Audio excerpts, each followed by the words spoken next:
de la différence entre les 3 et les 6%, le retard en termes de commerce électronique et le retard dans l'adoption de l'Internet par les PME. C'est culturel, je pense. On avait le même phénomène il y a quelques années sur l'informatique. Vous preniez les entreprises françaises qui faisaient les premières, les ERP qui permettent de faire la gestion de compta, finance, etc. Il y avait un écart énorme entre Royaume-Uni, États-Unis et France. Donc c'est pas ce qu'on retrouvait dans l'informatique, on le retrouve sur Internet et sur l'adoption du digital. Je suis pas très surpris par les résultats. Justement, Karim, j'aimerais avoir une petite vision un peu au niveau international, puisque c'est de par votre fonction, vous avez une vision quand même assez large. Déjà chez Oracle, puisque vous êtes responsable du déploiement, mais aussi marketing, mais surtout parce que vous avez une vision aussi de l'international. Est-ce que vous pourriez en fait justement nous donner à peu près cet aperçu que vous avez un peu du digital? Est-ce qu'on voit quelque part une carte du monde se dessiner un petit peu autrement?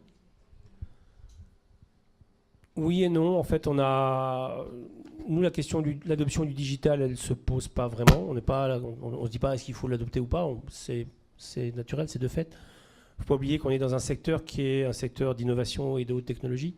Donc c'est une suite logique. Là, je parle pour l'entreprise que je représente, Oracle. Ensuite, en matière d'adoption, on l'évoquait juste avant le début de la conférence, il y a des adoptions qui sont différentes, notamment par exemple sur les réseaux sociaux. On voit une adoption des réseaux sociaux beaucoup plus importante actuellement dans les pays émergents qu'en Europe de l'Ouest ou qu'en France. On connaît l'histoire du printemps arabe, il n'a pas démarré avec les réseaux sociaux, mais les réseaux sociaux ont été un très fort contributeur de...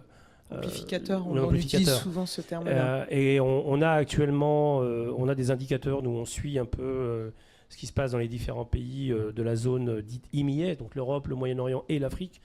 Et on a beaucoup plus de followers actuellement sur Twitter ou sur LinkedIn ou sur Facebook, dans des pays comme la Jordanie, comme l'Égypte, comme la Turquie, qu'on en a en France ou en Italie ou en Allemagne. La Pologne fait partie de ces pays aussi. Donc il y a une adoption qui est différente. Moi j'appelle ça le syndrome du mobile.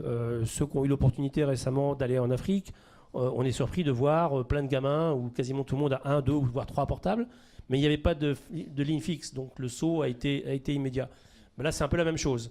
Il n'y a pas cette culture du mail traditionnel qu'on a pu avoir dans ces pays, et il y a une adoption très forte personnelle et professionnelle. Moi je ne parle pas de digital, donc il y a les réseaux sociaux, il y a le mobile. Si vous prenez une analyse du Gartner récemment, il parle du Nexus. Ce sont les quatre innovations technologiques en ce moment qui sont en train de modifier la façon dont on travaille, quel que soit le métier qu'on a dans l'entreprise, c'est-à-dire le cloud, la mobilité, les réseaux sociaux, et j'ai oublié le quatrième, c'est à chaque fois la même chose, et il y en a un quatrième. Donc vous prenez ces 4 nouvelles technologies qui arrivent, qui sont en train de changer notre façon de fonctionner. Et ce qui est notable, c'est que l'adoption de ces nouvelles technologies, je pense à la mobilité et les réseaux sociaux, eh bien on n'est pas en avance, loin de là. On est même légèrement derrière les autres, et c'est pour des raisons culturelles, voire des raisons sociales. Un exemple très concret, vous allez au Kenya aujourd'hui, le gouvernement kényan a décidé de développer de nouvelles applications qui permettent de tout payer avec son portable. C'est-à-dire que vous allez payer le taxi avec votre portable, vous allez acheter une baguette de pain, vous le payez avec votre portable, pour se débarrasser de la monnaie. Donc ils ont créé une monnaie virtuelle, ce qui n'existe. Je sais que la BNP est en train de réfléchir à ce type de service aujourd'hui. Tous les Kenyans, grand-mères, hommes d'affaires, étudiants, utilisent cette nouvelle technologie dans une logique, c'est du digital quelque part, dans une logique sociale, et ça a complètement transformé l'entreprise. C'est ce qu'on appelle aussi c'est la même dynamique que les monnaies complémentaires, les monnaies virtuelles, les monnaies alternatives. Ils ont créé une monnaie virtuelle, mais on pouvait s'attendre à voir les pays pilotes plutôt de ce côté-ci, France, Angleterre ou autre. Et ben non, ça a démarré au Kenya, ça a été une initiative gouvernementale et ça a été repris dans tous les pays africains. Vous avez le même mouvement actuellement. Le pays qui a le plus de e-gouvernement dans toute l'Europe, c'est l'Estonie. C'est en Europe. L'Inde n'est pas encore complètement en Europe, on n'est plus tout à fait en Europe. C'est l'Estonie, parce qu'il y a eu une décision gouvernementale. Les technologies sont là, elles sont pas chères, elles sont accessibles, donc s'il y a une impulsion gouvernementale, le reste suit. Il y a quand même l'inertie administrative en France qui bloque pas mal de choses. Je pense qu'on on est tous là, pas mal de chefs d'entreprise dans la salle. On ne change pas du jour au lendemain, on ne met pas du i quelque chose du jour au lendemain en France parce que y a des systèmes qui sont déjà en place, il y a des procédures qui sont en place, il y a une couche administrative qui est en place et que cette transformation-là, elle ne se fait pas entre mois. Le Kenya, il y a 30 ans, on n'était pas au même niveau de développement. Certes, mais il n'y a pas qu'une inertie aussi. Il y a ce qui s'est passé, par exemple, si je prends l'exemple kenyan, c'est que l'opérateur telco est devenu un compétiteur des banques. Et aujourd'hui, les banques n'ont aucun intérêt en France à se laisser se développer ce type de service parce qu'ils veulent le maîtriser eux-mêmes. Donc il n'y a pas simplement une inertie. Il y a une économie qui est différente, il y a un marché qui est différent. Mais la question était justement sur les adoptions qui sont différentes. Dans le bouquin, on donne sur ce sujet-là, alors ça reste en Europe, enfin à peu près, c'est l'Albanie. Oui. Oh non, une seconde. Une seconde. C'est l'Albanie, parce que j'ai assisté justement récemment à une conférence internationale où il y avait les différents pays qui expliquaient leur transformation digitale. L'Inde, c'était très clair.